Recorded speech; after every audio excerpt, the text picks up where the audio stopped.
நண்பர்களே, இன்று திருநாவுக்கரசர் பற்றிய திருநாவுக்கரசர் சிறையில் இருந்தது ஏன்? இந்த வீடியோ உங்கள் வாழ்க்கையில் நிஜமான மாற்றத்தை கொண்டு வரும். பலர் திருநாவுக்கரசர் அருளை பெற விரும்புகிறார்கள், ஆனால் சரியான வழிபாட்டு முறை தெரியாமல் கவலைப்படுகிறார்கள். இன்று அந்த குழப்பம் நீங்கும்.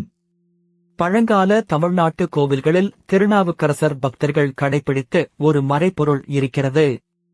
அது வெறும் சடங்கு அல்ல, உங்கள் மனம், உடல், குடும்பம் அனைத்துக்கும் நேரடி தொடர்பு உடையது. மதுரை மீனாட்சி அம்மன், பழனி, திருச்செந்தூர், சிதம்பரம் போன்ற புனித திருத்தலங்களில் இன்றும் அதே முறை பின்பற்றப்படுகிறது. அந்த மரபை புரிந்து கொண்டு செய்தால் பலன் தவிர்க்க முடியாது. முதல் படி, காலை 5 முதல் 6 மணிக்குள் குளித்து தூய ஆடை அணிந்து மனதை அமைதிப்படுத்துங்கள். திருநாவுக்கரசர் திருநாமத்தை மனதில் வைத்து 11 முறை சொல்லுங்கள். இரண்டாவது படி, விளக்கு ஏற்றி புத்தம்புதிய மலர்கள், தேங்காய் அல்லது பழம் படைத்து வழிபடுங்கள். பக்தியும் நேர்மையும் தான் முக்கியம், விலையுயர்ந்த பொருட்கள் அல்ல. மூன்றாவது படி, திருநாவுக்கரசர் சிறையில் இருந்தது ஏன் தொடர்பான குறிப்பிட்ட மந்திரத்தை தினமும் 27, 54 அல்லது 108 முறை சொல்லுங்கள். 21 நாட்கள் தொடர்ந்து செய்தால் மன தெளிவு கிடைக்கும். நான்காவது படி, வெள்ளிக்கிழமை அல்லது சிறப்பு நாட்களில் உபவாசம் விருப்பமானது, ஆனால் சாத்விக உணவு, பொய்யற்ற வார்த்தைகள், கோபமின்மை ஆகியவை மிக முக்கியம். திருநாவுக்கரசர் அருள் கூச்சமுள்ளவர்களுக்கும் நிச்சயமாக கிடைக்கும். ஐந்தாவது படி, ஏழைகளுக்கு அன்னதானம், முதியோருக்கு உதவி, கோவிலுக்கு தன்னார்வ சேவை. இது பரிகாரத்தை பல மடங்கு அதிகரிக்கும். எதிர்பார்ப்பின்றி கொடுங்கள். ஆராய்ச்சியாளர்கள் சொல்வது, தினமும் 5 நிமிட பக்தி ஒலி கேட்பது மூளையை அமைதிப்படுத்துகிறது. மன அழுத்தம், தூக்கமின்மை, குடும்ப பிரச்சனைகள் படிப்படியாக குறையும். உண்மை கதை, சேலத்தில் ஒரு குடும்பம் பல ஆண்டுகள் கஷ்டப்பட்டது.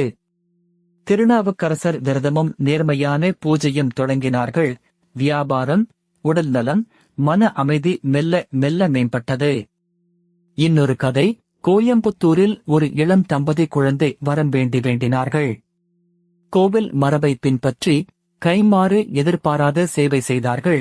மாதங்களுக்குப் பிறகு அவர்கள் மனதில் ஆழமான அமைதியும் புதிய நம்பிக்கையும் தோன்றியது. தவறான நம்பிக்கை மற்றும் உண்மை, அர்ச்சகர்கள் மட்டுமே சரியாக வழிபட முடியும் என்பது தவறு. இதயத்தில் இருந்து வரும் பக்தி போதுமானது, முறை நேர்மையாக இருந்தால் போதும். மற்றொரு தவறான நம்பிக்கை, ஒரு தவறு எல்லாவற்றையும் பாழாக்கிவிடும் என்பது தவறு. திருநாவுக்கரசர் கருணை கடவுள். தாழ்மையுடன் மீண்டும் தொடங்குங்கள், அருள் தொடரும். இன்றைய செயல் திட்டம், இன்று இரவு தூக்கத்துக்கு முன் 5 நிமிடம் திருநாவுக்கரசர் திருநாமம். நாளை காலை விளக்கு ஏற்றுங்கள். இந்த வாரம் ஒரு கோவில் வருகை அல்லது வீட்டு பூஜை அறை சுத்தம். பக்தர்கள் சொல்லும் பலன்கள், தைரியம், மன தெளிவு, கடன் தீர்வு, திருமண நல்லிணக்கம், வேலை வாய்ப்புகள், உடல்நல நிலைப்பாடு. நேரம் ஒவ்வொருவருக்கும் மாறுபடும், பொறுமையுடன் நம்பிக்கை வையுங்கள். தடைகளுக்கான பரிகாரம், சனிக்கிழமை எண்ணெய் விளக்கு ஏற்றுங்கள். அம்மன் அல்லது முருகன் கோவிலில் கருப்பு வஸ்திரம் படையுங்கள். 108 முறை வேகத்தை விட கவனத்துடன் உச்சரியுங்கள். குடும்பத்தில் குழந்தைகள் எளிய சுலோகங்கள் கற்றுக் கொடுங்கள். திருவிழா நாட்களில் அழைத்துச் செல்லுங்கள். மதிப்புகள் அடுத்த தலைமுறைக்கு சென்றடையும். கலாச்சாரம் வீட்டு பழக்கத்தில்தான் உயிர் வாழ்கிறது. அலுவலகத்தில் பணிபுரிவோருக்கு 2 நிமிட இடைவேளை பிரார்த்தனையும் பலன் தரும். திருநாவுக்கரசர் நேரத்தை அல்ல, நோக்கத்தை பார்க்கிறார். நண்பர்களே, திருநாவுக்கரசர் சிறையில் இருந்தது ஏன்?